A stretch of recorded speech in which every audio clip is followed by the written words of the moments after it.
Good morning, everyone. My name is DM Rawlings, the 10-Minute DM. I am an experienced Forge in the Dark GM, and I am here to give you my advice 10 minutes at a time. Today, we are going to continue our series on Forge in the Dark combat. We're going to cover initiative and the action economy in Candela Obscura. Let's go. Number 1, taking actions. So let's get this out of the way right away. Question. When do Candela Obscura characters act in combat? Answer. Whenever it fits the fiction, in any order that they want. Put another way, the way you do it in combat is the same way you do it everywhere else. So what does this look like? If a character starts a fight, obviously they're going to be the first ones to act. If a monster breaks through a skylight and attacks the doctor, then it's them who's going to be acting first. But if there's no obvious choice, characters act in the order that they want. When a player has an idea for what they want to do, let them act. If one player wants to do a setup action for somebody else or some kind of knowledge check, just let them act. And once they have acted, whoever wants to go next is able to do so. Eventually, characters are going to get a chance to act again until all of that action in the scene is resolved. That's pretty much it. But I do have some advice here. Keep in mind that some actions may take longer than others. Don't come back to them as quickly as you might otherwise. It's okay to say you're still filling the gas can or whatever. Or you can go shorter. If a character is pinned by the monster, maybe have them act sooner. This increases the intensity of the scene. It also forces characters to come to their aid a little bit quicker. It's about feeling the scene out and punching up the specific moment. Remember, if characters are split up, it's usually a good idea to manage how you cut between them. Make both of those characters in one place act together, and then move someplace else to do the remainder of the actions. Lastly, let the fiction determine how much a single role can achieve. So in Chapter 2 on Critical Role, we saw Spencer reduce an entire fight to get to a thinning down to one single roll performed by one person. But in Chapter 1, we saw Matt have each blow be its own roll. Both of these can be correct based on what's important in the moment. If characters want to act faster or do more in a single roll of the dice, then raise the stakes to show that they're taking more on. There's a bigger reward, but there's a bigger risk. Next up, monster actions. So, question, next up, when do the monsters act? Answer, generally, they don't. Every action that a character, a PC, takes could result in a monster making a move. For example, when a character gets a mixed success, stabbing a monster, they harm the monster, but the GM gets a chance to make a move.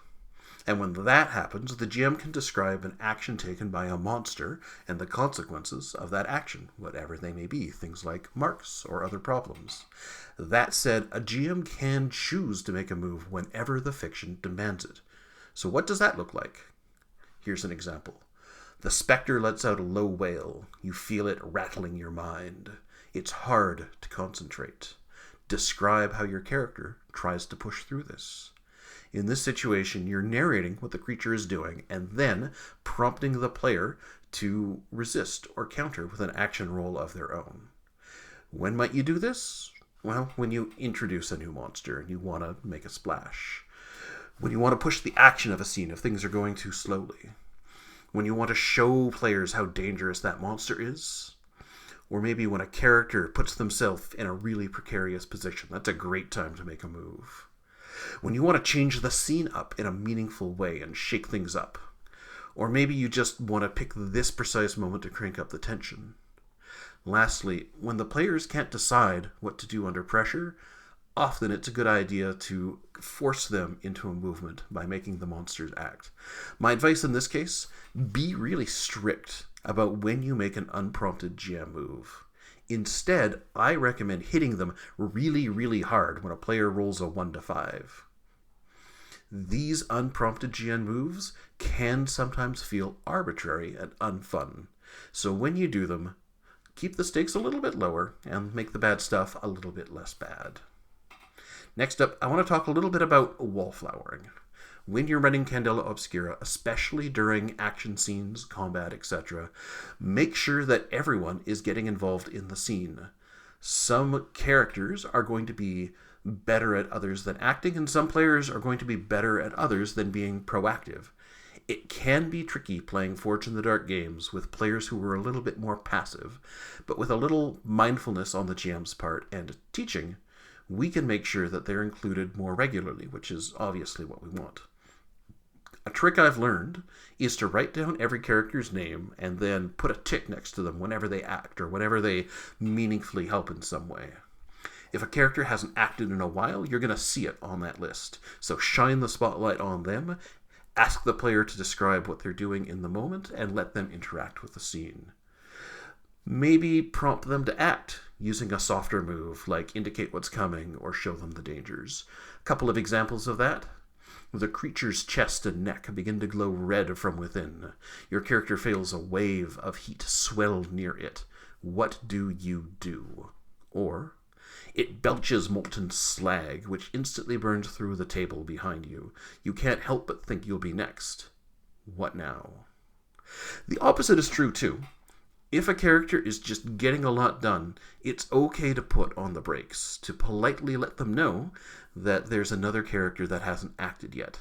But there is no specific need to ensure that everyone acts before someone goes twice. It is important to involve every single character, even if their skill set isn't well suited for the given scenario. By the way, this includes other situations as well, like making the macho soldier participate in social scenes, or having that smooth-talking journalist help solve puzzles. It's not just about having the brainiac professors roll in combat scenes. You want to get everyone involved in all of the pillars of play. And remember that there are no hard rules that govern this. Your objective here is to create a tense cinematic experience for your players, to enable each character to shine and contribute in a fun way, and to construct moments that respect the current fiction of the game. Candela Obscura combat should be dangerous and frenetic. I'll say it again, this is a horror game. If your characters are going to risk messing around, they risk finding out. Okay, I hope that's given you a better idea of how actions work in Candela Obscura. If you haven't yet, and you're still here, and you like what you see, now would be a really good time to hit the subscribe button so that you can get these new videos that I'm putting out weekly on running Forge in the Dark games, in particular Candela Obscura. I've been DM Rawlings, the 10-Minute DM, and please have a Forge-tastic day.